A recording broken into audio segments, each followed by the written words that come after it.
Баршаңызға сәлем, сіздермен жүз кеңес денсаулық арнасы. Бүгін мен сіздерге шашыратқы, яғни цикорий гүлінің емдік қасиеті туралы айтатын боламын. Егер де денсаулығыңызға қажетті пайдалы ақпараттар мен халық емдерін іздеген болсаңыз, онда арнама қош келдіңіз. Ақпарат сізге қызықты болса, ең алдымен арнама тіркеліп алуды ұмытпаңыз. Күлгін түсті, кішкентай гүлдерді далада көп кездестірген боларсыз. Бір қараған адамға жай жабайы гүл болып көрінгенімен, бұл өсімдіктің пайдасы шаш етектен. Шашыратқы, яғни цикорий, австралиялар тұқымдасына жататын 1, 2 және көп жылдық шөптесін өсімдік. Оңтүстіктің кез келген өңірінен табылатын бұл өсімдік жайлы түрлі аңыздар мен әңгімелер ел ішінде көп тараған. Тек таңертеңмен ғана гүлдейтін бұл ғажайып гүл шашырап гүлдегені үшін халық оған шашыратқы деп айдар таққан. Жалпы емдік қасиеті бар бұл өсімдікті ежелде адамды көрінбейтіндей ететін сұйықтық дайындаған деген аңыз да бар. Бұл шөптесін өсімдіктің жабайысы және екпе түрі болады. Екеуінің де емдік қасиеті бірдей деп айтуға болады. Егер екеуі қатар тұрса, ажырату қиын, себебі екеуінің де түсі де көлемі де бірдей болады.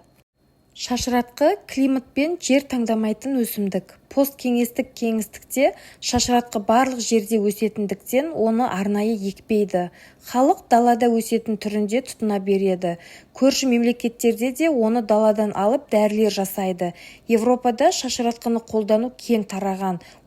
Ол жақта бұл өсімдіктің түрлі сорты өсіріледі, әрі халықтық емде де танымал.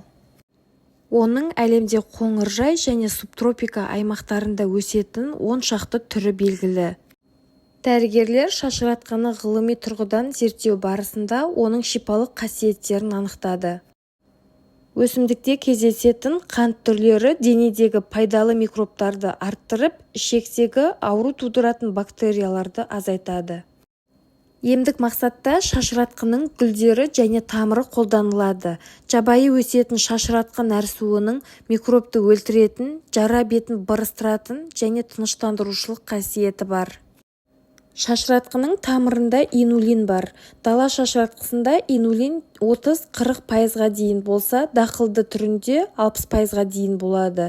Инулин микробқа қарсы және қабынуға қарсы қолданылады. Ол жүйке жүйесін тыныштандырып, жүректің жұмысын жақсартады. Қант диабеті бар және жүрегі нашар адамдарға да шашыратқының дайын ұнтағын қолдану ұсынылады. Қазіргі кезде бұл өсімдікті кофенің орнына тұтыну кең тараған. Шашыратқыдан жасалған ұнтақ кофеге қарағанда пайдалы. Кофенің құрамында кофеин бар. Ол адамды тәуелді етеді, әрі жүрек ауруына алып келеді. Сондықтан жүрегі нашарларға кофенің орнына шашыратқыны тұтыну ұсынылады. Бірақ оның дамы кофеден мүлдем бөлек. Сондықтан көбіне ұнамауы мүмкін. Авиценна, яғни Ибн Сина, шашыратқыны безгекте, асқазан ішек жұмысы бұзылғанда, жүрек айну, көз қабынуы кезінде пайдаланған. Тамыр нәрсуына шыланған дәкені, яғни бинтті, тұз байланған кезде буындарға тартқан. Сондай-ақ сары шаян, ара, жыла мен кесіртке шаққан жерге де таңса көмектеседі.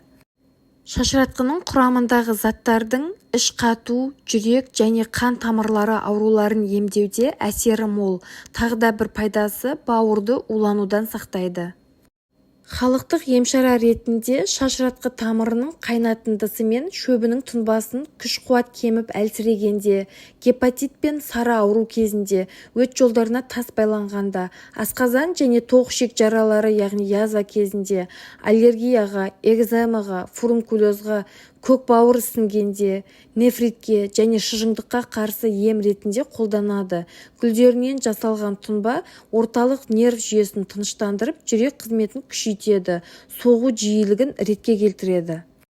Шөбінің тұнбасы мен тамыр қайнатпалары қандағы қант мөлшерін төмендетіп, қант ауруымен, яғни диабетпен ауыратындарға табиғи дәрумен ретінде қолданылады.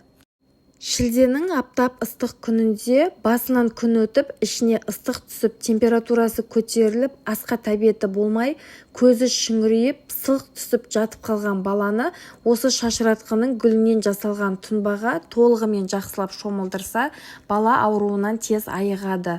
Ол үшін шашыратқы гүлін ерте таңертең күн шықпай тұрған кезде жинап алу қажет. Және баланы да осы шашыратқының тұнбасына күн шықпай тұрып шомылдыру қажет. Және су барлық денесіне түгелдей тиюі тиіс. Осы шашыратқы тұнбасына шомылған бала беті бері қарап ауруынан айығады. Өкпе ауруы кезінде де шашыратқының көмегі зор. Ол үшін алдымен шашыратқының тамырынан 10 грамын алып, оның үстіне 300 мл суды құйып 7 минут қайнатамыз. Осы 7 минуттан кейін оның үстіне гүлбуын шөбінен 10 грамын салып, тағы да бір қайнатамыз. 1 сағаттай тұндырып ішеміз. Күніне 3 рет күн сайын жаңадан қайнатып ішу қажет. 2 ай бойы үзіліссіз ішуге болады. Басқа ағзаларға да зияны жоқ. Халық емшілігінде шашыратқыны аллергияға, экземаға қарсы қолданады. Кішкентай балалардың, яғни нәрестелердің ішінде ыстығы болғанда үстіне ыстықтық шығып, қызартып, бөртіп мазасызданады. Сол ыстықтықты алу үшін баланы осы шашыратқының тұнбасына шомылдыру қажет. Емдік тұнбаны дайындау үшін шашыратқыны түбінен жапырақтары мен бұтағын қоса таңертең гүлдеп тұрған кезінде жұлып алып, оны кастрөлге салып, үстіне қайнаған су құйып демдеп қоямыз. Демделген тұнба салқындап шомылуға болатындай жылылыққа келген кезде науқас нәрестені осы суға шомылдырамыз. Бір рет қолданғанның өзінде осы тұнбаның әсері, яғни пайдасы біліне бастайды. Бұл емдік шөптің кептіріліп майдаланған түрі дәріханаларда сатылады. Сондай-ақ шашыратқы ветеринарияда да кеңінен қолданыста. Төрткүліктің ас қорыту жолдарының қабынуына, бауыр ауруларына, қотырға қарсы пайдаланылады. Оның құрамында нәруыз, май, инсулин, қант, В дәрумендері бар. Шашыратқының қайнатпасын сондай-ақ асқазанның шырышты қабатының аурулары кезінде, өт қабының және де өтте тас байлануына, бүйректе тас байлануы кезінде, сонымен қатар бауыр ауруы кезінде де қолданылуға ұсынылады. Дегенмен өсімдіктің бірқатар қарсы көрсетілімдері бар. Атап айтатын болсақ, төмен қан қысымы кезінде, анемия, яғни қаназдық кезінде, асқазан жарасы кезінде және де аллергияның бірқатар түрлерін кезінде оны қолдану ұсынылмайды. Сондай-ақ кішкентай балалар мен жүкті әйелдерге шашыратқыны ем ретінде ішке қолдану кезінде дәрігердің кеңесі қажет. Шашыратқы тамырының қайнатпасын қалай әзірлейміз? Ол үшін 1 стакан суға 1 шай қасық ұнтақталған шашыратқы тамырын қосып, қыздырып, баяу отта 10 минут қайнатамыз. 30 минутқа суытуға қалдырамыз. Суығаннан кейін сүзіп, тамақтану алдында күніне 2 рет жарты стаканнан ішеміз. Шөптік инфузия, яғни тұнбаны дайындау үшін 1 ас қасық шашыратқы шөбіне 1 стакан қайнаған суды құйып 30 минутқа тұндырып қоямыз. Тамақтанудан 30 минут бұрын күніне 2 реттен жарты стаканнан ішеміз. Сондай-ақ көзіңіздің жанарының жақсарып, қырағы болуына ықпал ететін шашыратқы қосылған көкөніс шырынын дайындау үшін кеңдеу ыдысқа 30-30 граммнан шашыратқы, сәбіз, ақжелкен, яғни петрушка, балдыркөк, яғни сельдерей шырындарының барлығын араластырып, осы құрамдас көкөніс шырынын күніне 1 рет ішуді ұсынамыз. Сонымен шашыратқының тамырында белоктық заттар, алкалоидтар, полисахарид, инулин, гликозид, интибин, сахароза, пентазандар, Б тобының дәрумендері, пектин, шайырлар болады. Ал гүлдерінде гликозид, жапырақтарында инулин, сүттіген шырыны, яғни горичи болады. Құрамындағы осыншама пайдалы заттардың болуына байланысты шашыратқы өсімдігінің емдік қасиеті өте жоғары болып есептеледі.